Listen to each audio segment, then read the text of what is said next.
ఒక గాలిలో చీమ దేన్ని పట్టుకోకుండా పైకి ఎగరదు కదండి. ఏదో ఒక ఆధారం ఉంటే దాన్ని పట్టుకొని ముందుకు. అయితే నేనున్నా అన్న స్పృహ చాలు ఎవరికైనా.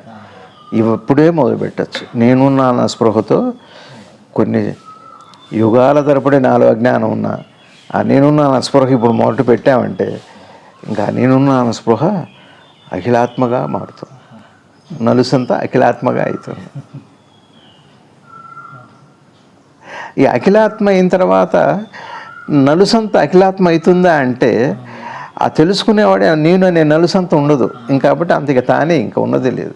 అందుకనే అనుభవం అంటే ఏదో పొందటం కానీ ఏదో కొత్త చేరటం కానీ కొత్త తెచ్చుకోవటం కానీ ఏది కాదు రవి గారు. తాను ఏదై ఉన్నాడో తాను అదే ఉంటాడు. పొద్దునే చెప్పా ఎవరితో మన వాళ్ళతో,